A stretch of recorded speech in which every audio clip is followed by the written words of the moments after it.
अपनी परंपरा, अपनी संस्कृति और अपने संस्कारों पर गौरव की अनुभूति करनी चाहिए।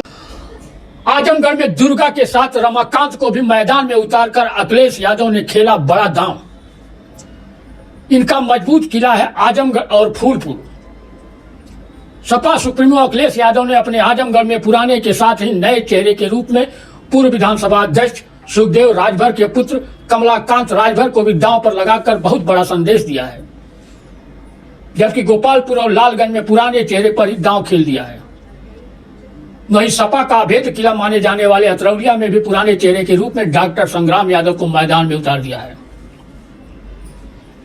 समाजवादी पार्टी ने आज 27 जनवरी को 56 उम्मीदवारों की सूची जारी कर दी है।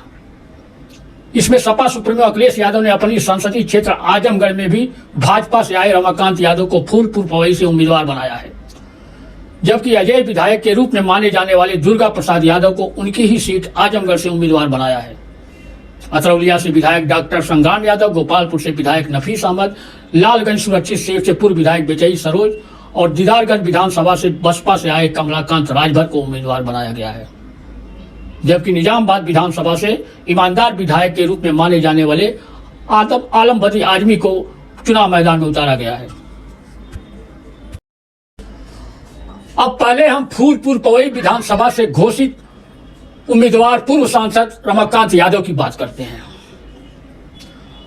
रमाकांत यादव किसी परिचय के मोहताज नहीं है। इनका फूलपुर पवई विधानसभा अभेद किला माना जाता है।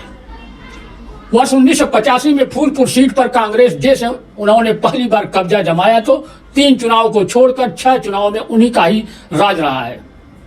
वे किसी भी दल में रहे हो, हर दल के टिकट पर इस सीट पर वे खुद 4 बार अपना परचम लहरा चुके हैं। पूर्व सांसद रमाकांत यादव ने इस सीट को 1985 में भारतीय राष्ट्रीय कांग्रेस जगजीवन, 1989 में बीएसपी, 1991 में जनता पार्टी और 1993 में समाजवादी पार्टी के टिकट पर जीती थी। इसके बाद रमाकांत यादव आजमगढ़ की उस संसदीय सीट से 4 बार सांसद भी रह चुके हैं, जिस सीट पर नेताजी मुलायम सिंह यादव सांसद भी रह चुके हैं और वर्तमान में सपा सुप्रीमो अखिलेश यादव खुद सांसद हैं। जब रमाकांत यादव फूलपुर विधानसभा सीट को छोड़कर लोकसभा में पहुंचे तो उन्होंने फूलपुर सीट से अपने बेटे अरुणकांत यादव को 2007 में सपा के टिकट पर विधानसभा में एंट्री कराया था। फिर 2017 के चुनाव में दोबारा बीजेपी के टिकट पर भी अरुणकांत यादव को विधायक बनाया, जबकि 2012 के चुनाव में इस सीट पर सपा के टिकट पर श्याम बहादुर यादव ने कब्जा किया था। इस तरह से विधानसभा चुनाव में यहां रमाकांत यादव का 6 बार से राज कायम किया है।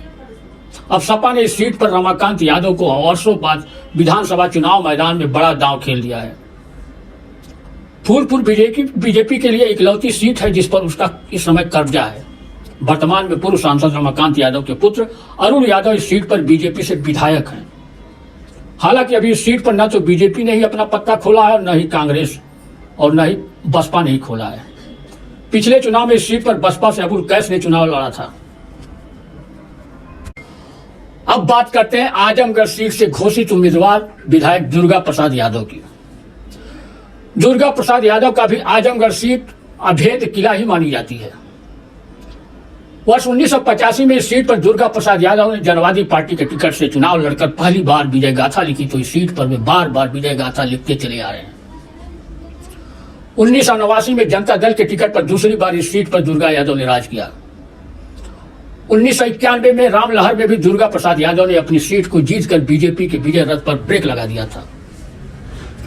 उनके सियासी सफर में 1993 में एक ऐसा भी समय आया था कि उनका जनबल कमजोर पड़ गया था और वे चुनाव हार गए थे। तब सपा के समर्थन से बसपा के राजबली यादव एडवोकेट ने 55,644 वोटों से जीत दर्ज की थी। 1993 में हार के बाद दुर्गा यादव 1996 समाजवादी पार्टी के मुखिया मुलायम सिंह यादव की साइकिल पर सवार हुए तो 1996 से फिर से लगातार 5 चुनावों में रिकॉर्ड मतों से अपनी विजय गाथा लिखते आ रहे हैं। 2012 के चुनाव में विजय मिलने पर वह अखिलेश यादव की सरकार में परिवहन मंत्री भी रह चुके थे। वर्ष 2017 के चुनाव में भी बीजेपी की लहर के बाद भी दुर्गा प्रसाद यादव ने 88,000 से अधिक वोट प्राप्त कर ऐतिहासिक जीत दर्ज की थी। उन्होंने भारतीय जनता पार्टी के अखिलेश मिश्रा को 26,000 मतों से मात देते हुए अपने क्षेत्र में विजय पताका लहराया है। इस सीट पर बसपा ने सुशील सिंह को मैदान में उतारा है तो कांग्रेस ने प्रवीण सिंह को चुनावी जंग में दांव लगाया है। बीजेपी से अभी किसी को उम्मीदवार घोषित नहीं किया गया है। पिछले बार चुनाव हार चुके अखिलेश मिश्रा के ही चुनाव मैदान में आने की संभावना है। अब बात करते हैं अतरौलिया विधानसभा से घोषित उम्मीदवार डॉक्टर संग्राम यादव की। अतरौलिया भी सपा के लिए अभेद किला ही मानी जाती है।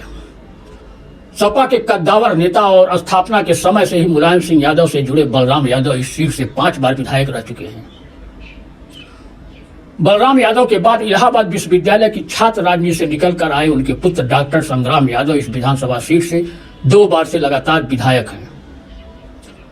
डॉक्टर संग्राम यादव 2012 में सपा के टिकट पर चुनाव जीतकर पहली बार विधायक बने तो दूसरी बार 2017 में भी उनके मुकाबले में न ही बीजेपी का कमल ही खिल पाया और न ही बसपा की हाथी ही आगे निकल पाई।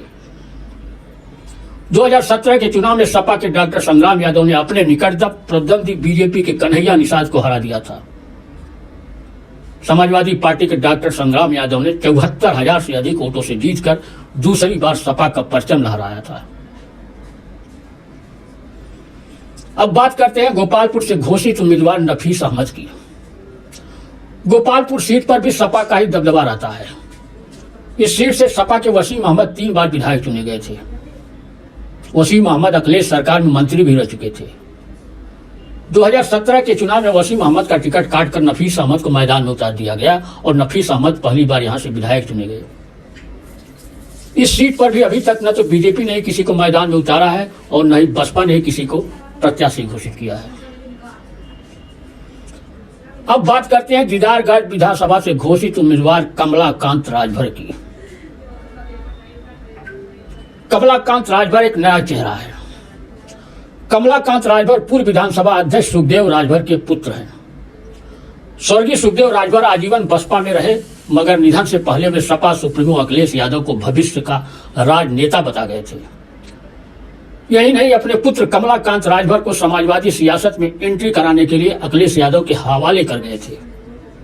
यही वजह रही कि इस सीट पर कमलाकांत राजभर को समाजवादी पार्टी ने चुनाव मैदान में उतारा है। दीदारगंज नई सीट है। इस सीट पर 2012 के चुनाव में बसपा के सुखदेव राजभर समाजवादी पार्टी के आदिल शेख के मुकाबले चुनाव हार गए थे। आदिल शेख 2012 में पहली बार विधायक चुने गए थे मगर 2017 के चुनाव में सपा के आदिल शेख बसपा के सुखदेव राजभर के मुकाबले में चुनाव हार गए थे। इस सीट पर 2017 में बीजेपी से डॉक्टर कृष्ण मुरारी विश्वकर्मा को हार का सामना करना पड़ा था। इस बार अभी तक बीजेपी ने किसी का नाम घोषित नहीं किया है। डॉक्टर कृष्ण मुरारी विश्वकर्मा को ही दोबारा बीजेपी से मैदान में आने की चर्चा है। वहीं बीएसपी से भूपेंद्र सिंह मुन्ना चुनाव मैदान में है। अब बात करते हैं निजामाबाद विधानसभा से घोषित उम्मीदवार आलम बदी आजमी की। आलम बदी आजमी एक ईमानदार राजनेता के रूप में माने जाते हैं।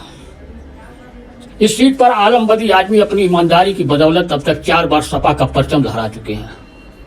हालांकि इस सीट को बसपा के अंगद यादव भी 3 बार जीत चुके हैं। 1991 और 1993 में बसपा के अंगद यादव ने लगातार 2 बार जीत दर्ज की थी। उनके विजय रथ को 1996 में सपा के आलम बदी आजमी ने रोक दिया। फिर 2002 में भी आलम बदी आजमी ने सीट को जीत ली। इसके बाद 2012 से 2017 तक आलम बदी आजमी का ही सीट पर जलवा कायम है। इस बार के चुनाव में बीजेपी से डॉक्टर पीयूष यादव के चुनाव मैदान में आने की चर्चा है, जबकि अभी बसपा से किसी को उम्मीदवार घोषित नहीं किया गया है। अलबत्ता कांग्रेस ने अनिल यादव को चुनाव मैदान में उतार दिया है। अब बात करते हैं लालगंज सुरक्षित सीट से घोषित उम्मीदवार विजयी सरोज की। विजयी सरोज जिला पंचायत की राजनीति से विधानसभा की राजनीति में आए हैं। वर्ष 2012 के चुनाव में पहली बार लालगंज सीट से सपा के टिकट पर विधायक चुने गए थे मगर 2017 में बसपा के अरिमर्दन आजाद के मुकाबले में चुनाव हार गए।